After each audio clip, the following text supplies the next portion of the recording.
البوا امام راغب کہتے ہیں کسی جگہ کی ہمواری، مکان بواؤن ایسی جگہ جو اترنے والے کے لیے سازگار ہو، اس کو تیار کر کے اس میں مکانات کی تعمیر کی جائے۔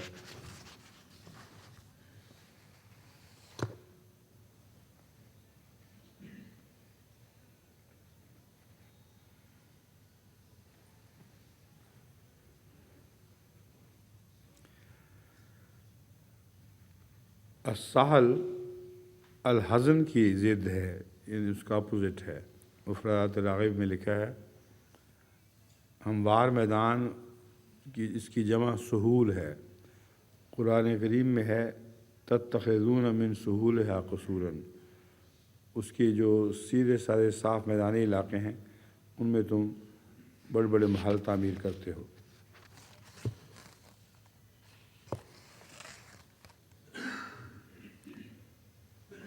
قصوراً کے متعلق امام راغب لکھتے ہیں بعض اجزاء کو بعض سے ملانا، اسی سے لفظ قصر بمعنی محل ماخوذ ہے، یعنی وہ مضبوطی سے بنا ہوا ہوتا ہے۔ قصر محل، اس کی جمع قصور آتی ہے۔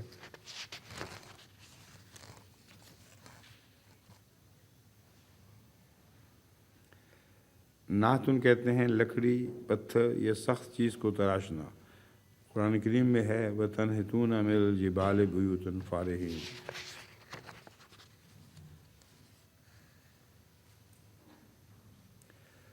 حضرت خلیفۃ المسیح اول اسی سے استنباط کر کے کہتے ہیں آج کل بھی امیر لوگ گرمیوں میں پہاڑوں پر چلے جاتے ہیں۔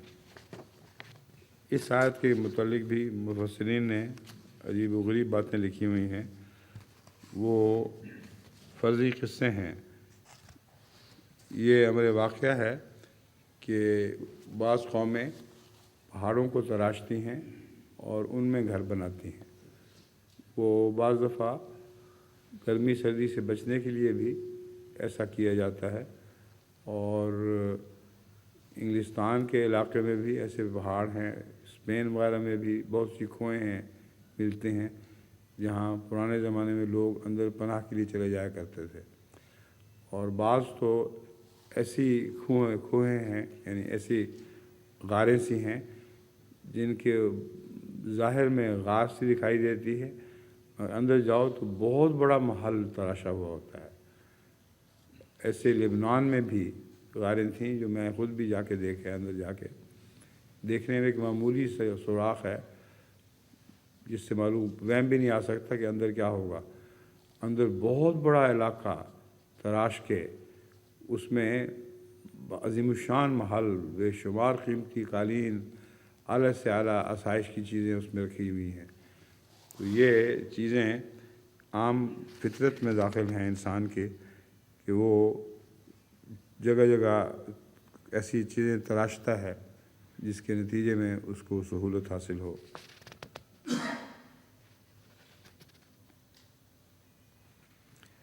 آیت 76 قال الملأ الذین استکبروا من قومہ للذین استضعفوا لمن آمن منہم اتعلمون ان صالحا مرسل من ربہ قالوا انا بما ارسل بہ مؤمنون۔ اس کی قوم میں سے ان سرداروں نے جنہوں نے استکبار کیا تھا، یعنی تکبر سے کام لیا تھا، ان لوگوں کو جو کمزور سمجھ جاتے تھے، یعنی ان کو جو ان میں سے ایمان لائے تھے، کہا کیا تم علم رکھتے ہو کہ صالح اپنے رب کی طرف سے پیغمبر بنایا گیا ہے؟ انہوں نے جواب دیا وہ جس پیغام کے ساتھ بھیجا گیا ہے ہم اس پر یقیناً ایمان لاتے ہیں۔ بہت ہی عمدہ جواب ہے۔ یہ گواہ تو نہیں تھے کہ ان کے سامنے خدا کی وحی نازل ہوئی ہو، مگر جو وحی نازل ہوئی تھی وہ ایسی عمدہ تھی کہ خدا کے سوا کہیں سے آ ہی نہیں سکتی تھی۔ تو کہتے ہیں ہاں ہم مانتے ہیں، اس لیے کہ جو وہ پیغام لایا ہے وہ بہت ہی عمدہ اور پر حکمت ہے۔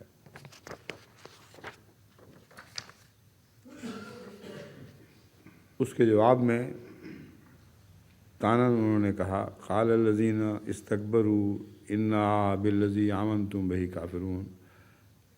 جن لوگوں نے تکبر کیا انہوں نے کہا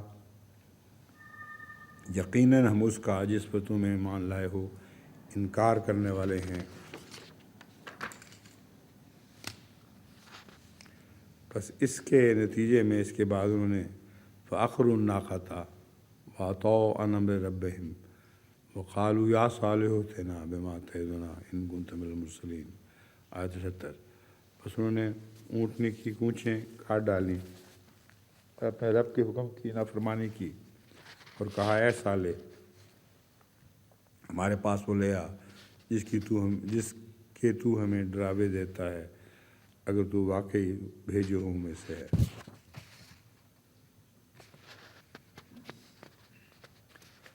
اخرتہ مفردات میں لکھا ہے اس کی یعنی جڑ پر مارا۔ اخرت النخلہ کھجور کے درخت کو جڑ سے کاٹا۔ اخرت البعیرہ اونٹ کی کونچیں کاٹ ڈالیں۔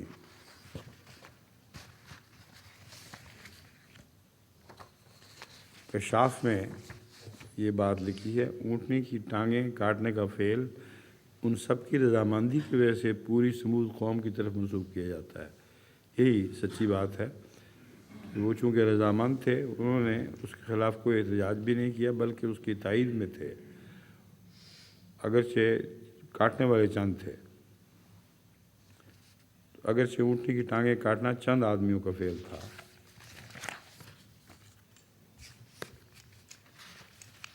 فَأَخَذَتْهُمُ الرَّجْفَةُ فَأَصْبَحُوا فِي دَارِهِمْ جَاثِمِينَ۔ بس انہیں ایک سخت زلزلے نے آ پکڑا، بس وہ اپنے گھروں میں گھٹنوں کے بل پڑے رہ گئے۔ آیت 79۔ الرجف بہت زور سے لرزنا، رجفت الارض زمین میں زلزلہ آیا، بحر رجاف سمندر میں تلاطم آ گیا اور وہ سمندر متلاطم ہو گیا۔ قرآن کریم میں ہے یوم ترجف الارض والجبال۔ الارجاف جھوٹی افواہ یا کسی کام کے ذریعے اضطراب پھیلانے کو بھی کہتے ہیں۔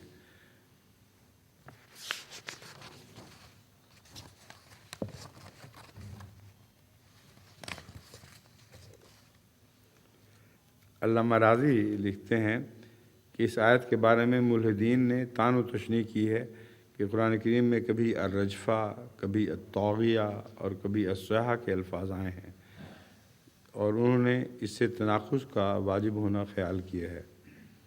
اس کا جواب یہ ہے کہ ابو مسلم کے نزدیک الطاغیہ حد سے تجاوز کرنے والی ہر چیز کا نام ہے اور اس میں یہ ساری چیزیں رجفہ اور صیحہ بھی شامل ہوتی ہیں۔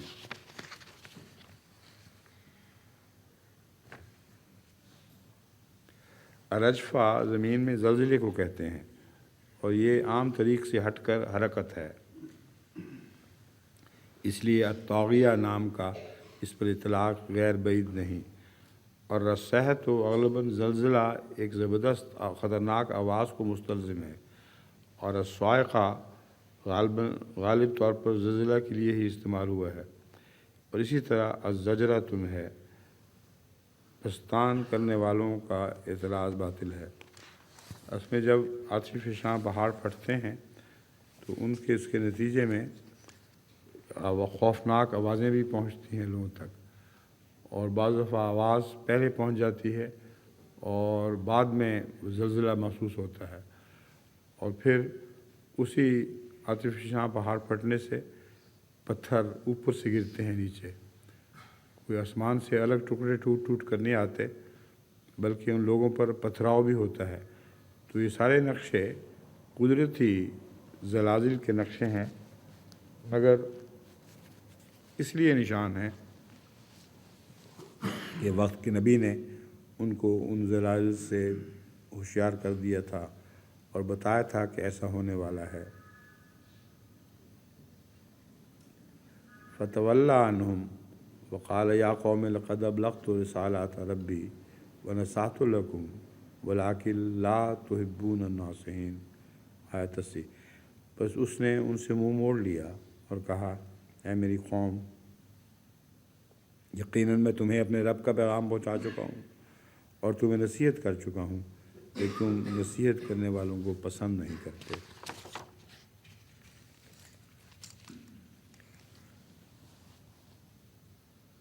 آیت 81 وَلُوطًا اِذْ قَالَ لِقَوْمِهِ أَتَأْتُونَ الْفَاحِشَةَ مَا سَبَقَكُم بِهَا مِنْ أَحَدٍ مِّنَ الْعَالَمِينَ، اور لوط کو بھی بھیجا جب اس نے اپنی قوم سے کہا، کیا تم ایسی بے حیائی کرتے ہو جیسی تم سے پہلے تمام جہانوں میں کسی نے نہیں کی۔ یہ اس قوم کی بے حیائی تھی، صرف وہ اکیلی نہیں تھی، صرف بے حیائی کی بات نہیں تھی، بلکہ وہ ایسی بے حیائی تھی جس نے پھیل کر ساری قوم کو ہلاک کر دیا۔ ساری قوم میں اس بے حیائی کے نتیجے میں وہ بیماری پھیلتی چلی گئی، اور صرف یہی وجہ ان کی ہلاکت کی نہیں تھی، بلکہ وہ شاہراہوں پر بیٹھے رہتے تھے، ڈاکے مارتے تھے، لوگوں کا امن برباد کرنے والے تھے، اور باہر سے آنے والوں کو پکڑ لیا کرتے تھے کہ گویا وہ جاسوس ہیں۔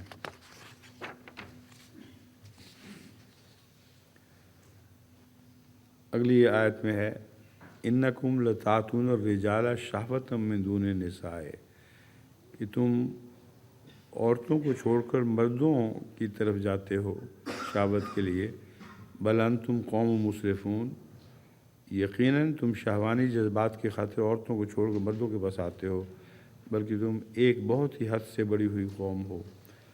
اب یہاں ایک دلیل ہے اس میں کیوں ان لوگوں کو ہلاک کر کے ان کی جڑ کاٹ دی گئی۔ مردوں کے پاس جانے سے بچہ تو نہیں بن سکتا، بس خدا کے قانون کو چھوڑ کر اگر تم ایک ایسے طریقے کو اختیار کر رہے ہو جس سے تمہاری آگے نسل چل ہی نہیں سکتی، تو پھر اللہ تعالیٰ کا فیصلہ یہ ہے کہ تمہیں مٹا دیا جائے اور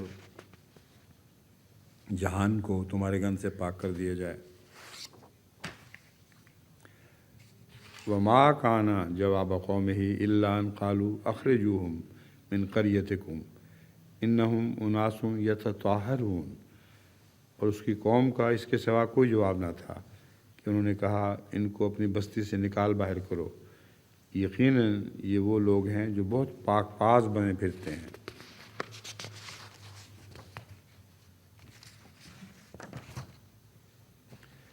حضرت مسیح موعود علیہ السلام اس بارے میں تحریر فرماتے ہیں، لوط کی قوم نے فسق و فجور میں جبر تک نوبت پہنچائی، اور جب ان کو سمجھایا گیا تو لوط اور اس کے اصحاب کی نسبت انہوں نے اپنے رفیقوں کو کہا جو قرآن شریف میں درج ہے، وہ یہ ہے اخرجوہم من قریتکم انہم اناس یتطہرون، یعنی ان لوگوں کو اپنے گاؤں سے باہر نکالو، یہ تو طہارت اور تقوی لیے پھرتے ہیں، یعنی ہمارے مخالف اور باتیں لوگوں کو کہتے ہیں۔ خدا کا غضب انہی قوموں پر بھڑکا اور ان کو صفحہ زمین سے ناپید کر دیا۔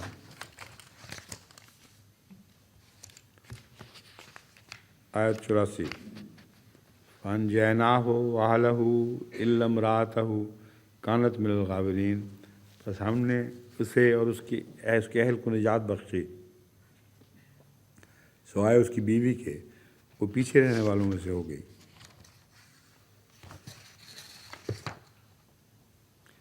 الغابر اپنے ساتھیوں کے چلے جانے کے بعد پیچھے رہ جانے والا۔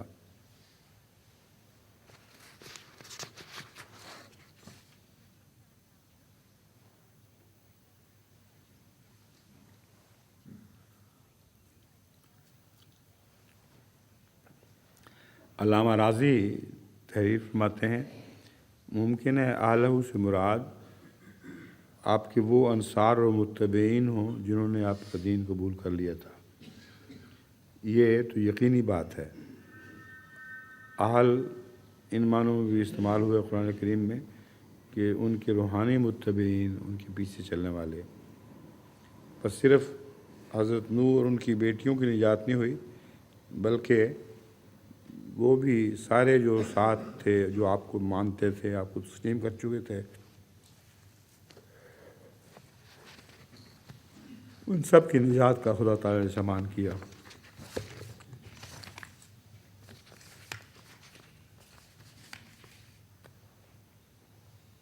وَأَمْطَرْنَا عَلَيْهِمْ مَطَرًا فَانظُرْ كَيْفَ كَانَ عَاقِبَةُ الْمُجْرِمِينَ، آیت 85۔ اور ہم نے ان پر ایک قسم کی بارش برسائی، بس دیکھ کہ مجرموں کا کیسا انجام ہوتا ہے۔ مطرہ ایک قسم کی بارش، یعنی وہ پانی کی بارش نہیں تھی، بلکہ جیسا کہ میں نے بیان کیا ہے عاطف شاہ کے پھٹنے سے جو پتھروں کی بارش ان پر برسی ہے، اسے ایک قسم کی بارش قرآن کریم نے قرار دیا ہے۔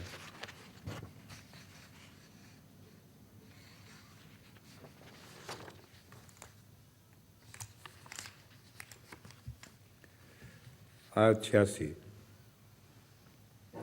اور مدین کی طرف ان کے بھائی شعیب کو بھیجا، اس نے کہا ہے میری قوم اللہ کی عبادت کرو، اس کے سوا تمہارا کوئی معبود نہیں، یقیناً تمہارے پاس تمہارے رب کی طرف سے کھلی کھلی نشانی آ چکی ہے، بس ماپ اور تول پورا کیا کرو اور لوگوں کو ان کی چیزیں کم نہ دیا کرو، اور زمین میں اس کی اصلاح کے بعد فساد نہ پھیلایا کرو۔ یہ تمہارے لیے بہتر تھا اگر تم ایمان لانے والے ہوتے۔ تبخسو کی لغت میں امام راغب لکھتے ہیں البخسو کوئی چیز ظلم سے کم کرنا، قرآن کریم میں ہے وہم فیہا لا یبخسون۔ البخسو والباخسو حقیر اور ناقص چیز۔ محاورہ ہے تباخسو، انہوں نے ایک دوسرے کی حق تلفی کی۔ علامہ فخر الدین رازی فرماتے ہیں ہمارے نزدیک، یعنی علماء اہل سنت کے نزدیک، بالکل جائز ہے کہ جس فرد نے آگے جا کر نبی اور رسول بننا ہوتا ہے، وہی نبوت کے عطا ہونے سے قبل بھی اللہ تعالیٰ اس کے ہاتھ پر معجزے ظاہر فرماتا ہے، اسے ارحاس نبوت کہا جاتا ہے، اور یہ ارحاس ہم علماء اہل سنت کے نزدیک جائز ہے اور معتزلہ کے نزدیک جائز نہیں۔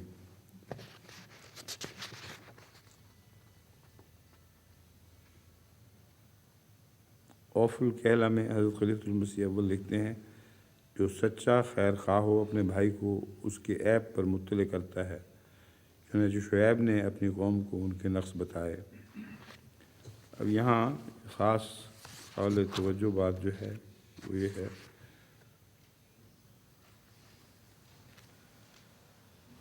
کھلی کھلی نشانی لے کے آیا ہوں، ماپ اور تول پورا کیا کرو اور لوگوں کو ان کی چیزیں کم نہ دیا کرو۔ یہ چھوٹی چھوٹی عادتیں جو ہیں یہ بھی بہت بڑی بڑی گمراہیوں میں تبدیل ہو جاتی ہیں۔ جب ماپ تول میں زیادتی ہو اور لینے کے پیمانے اور ہوں اور دینے کے پیمانے اور ہوں تو اس سے بہت بڑے بڑے فساد واقع ہوتے ہیں۔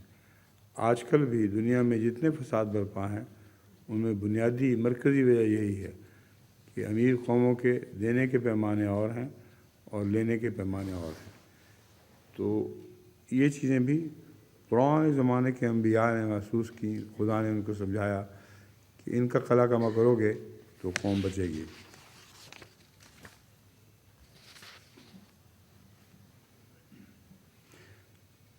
آیت 87 وَلَا تَقْعُدُوا بِكُلِّ صِرَاطٍ تُوعِدُونَ وَتَصُدُّونَ عَنْ سَبِيلِ اللَّهِ مَنْ آمَنَ بِهِ وَتَبْغُونَهَا عِوَجًا وَاذْكُرُوا إِذْ كُنْتُمْ قَلِيلًا فَكَثَّرَكُمْ وَانظُرُوا كَيْفَ كَانَ عَاقِبَةُ الْمُفْسِدِينَ۔ اور ہر شاہراہ پر لوگوں کو دھمکاتے ہوئے نہ بیٹھا کرو اور اسے اللہ کے راستے سے روکتے ہوئے جو اس پر ایمان لایا ہو، جب تم اس راہ کو ٹیڑھا دیکھنا چاہتے ہو، اور یاد کرو جب تم بہت تھوڑے تھے پھر اس نے تمہیں کثرت بخشی، اور غور کرو کہ فساد کرنے والوں کا انجام کیسا تھا۔ یہ پہلی آیات جو گزر چکی ہیں اسی مضمون کو بیان کر رہی ہیں، انہی کا یہ تتمہ ہے کہ تم جن باتوں کو چھوٹا سمجھتے ہو اور لوگوں کو بہکاتے ہو، رستوں پہ بیٹھتے ہو اور ٹیڑھا کرنا چاہتے ہو روزمرہ کے انسانی لین دین کو۔ تو یہ ساری چیزیں ایسی ہیں جو تم بھول جاتے ہو کہ خدا نے تم پر احسان کر کے تمہیں سچی تعلیم عطا فرمائی تھی، اور اس سچی تعلیم پر اگر تم عمل کرتے تو تم بہت برکت پاتے۔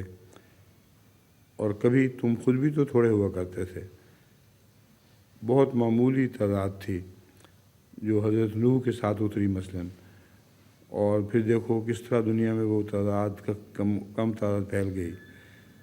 پھر اس کے بعد بھی جب جنہوں نے فساد پھیلایا ان کا انجام دیکھو، خدا تعالیٰ نے ان کو ہلاک کر دیا۔ آیت 88، وَإِنْ كَانَ طَائِفَةٌ مِّنْكُمْ آمَنُوا بِالَّذِي أُرْسِلْتُ بِهِ وَطَائِفَةٌ لَمْ يُؤْمِنُوا فَاصْبِرُوا حَتَّى يَحْكُمَ اللَّهُ بَيْنَنَا وَهُوَ خَيْرُ الْحَاكِمِينَ۔ اگر تم میں سے ایک گروہ اس ہدایت پر ایمان لے آیا ہے جسے دے کر مجھے بھجوایا گیا، اور ایک گروہ ایسا ہے جو ایمان نہیں لایا، تو صبر کرو یہاں تک کہ اللہ ہمارے درمیان فیصلہ کر دے، اور وہ فیصلہ کرنے والوں میں سب سے بہتر ہے۔ اس میں بھی کسی تشریح کی ضرورت نہیں، جو پہلی آیات گزری ہیں ان کا تتمہ ہے یہ کہ اگر تم لوگوں کو یہ وہم ہے کہ تم سچے ہو اور ہم جھوٹے ہیں تو پھر انتظار کرو، اور تمہارا وہی انجام ہوگا جو اس سے پہلے بھٹکی ہوئی قوموں کا ہوا کرتا تھا۔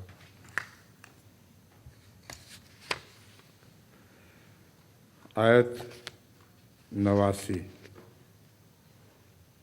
قال الملأ الذين استكبروا من قومه لنخرجنك يا شعيب والذين آمنوا معك من قريتنا أو لتعودن في ملتنا قال ولو كنا كارهين۔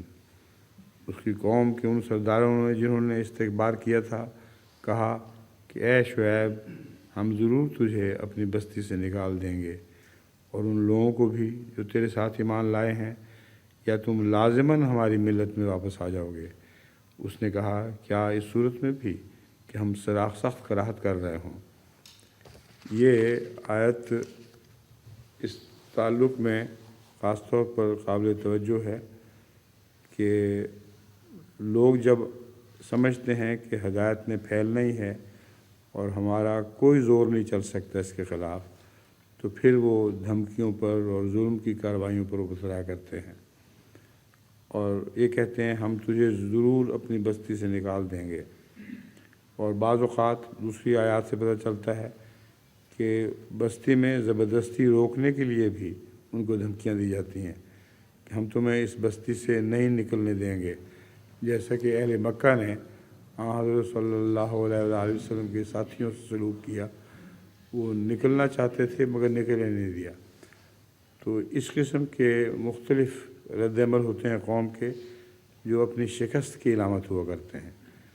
وہ جانتے ہیں کہ سیدھی بات کرنے سے تو وہ جانتے ہیں کہ دلائل کی روح سے تو یہ لوگ ہم پر غالب آ چکے ہیں، اور ہم جو بھی کوشش کریں اس کے باوجود یہ اپنی بات سے ہٹنے والے نہیں ہیں۔ اس پر جب زبر سے کام لیا جاتا ہے تو یہ جواب ہے حضرت شعیب کا، جو سنہری حروف سے لکھا گیا ہے تاریخ میں، کیا اس وقت بھی ہمیں بدلو گے جب ہم سخت کراہت کر رہے ہوں گے؟ بس جو دین زبردستی داخل ہو ہی نہیں سکتا اس کو کیسے تبدیل کیا جا سکتا ہے؟ جب کراہت محسوس کرتا ہے انسان اس سے، تو ناممکن ہے کہ اسے تبدیل کیا جا سکے۔ بس حضرت شعیب کا یہ قول ایک بہت ہی عظیم الشان حقیقت پر میری نوع انسان کو انتباہ کر رہا ہے۔ ضمناً میں ذکر کر دوں کہ حضرت شعیب سے مراد یہ وہ شعیب نہیں جو حضرت موسیٰ والے شعیب ہیں، یہ دوسرے نبی تھے جن کی باتیں کی جا رہی ہیں۔ ہو گیا؟ پھر تو کافی باقی پڑا ہوا ہے۔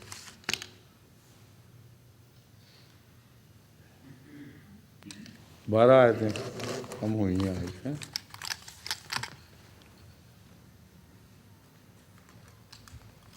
اچھا جی، اب نماز کی تیاری کر لیں۔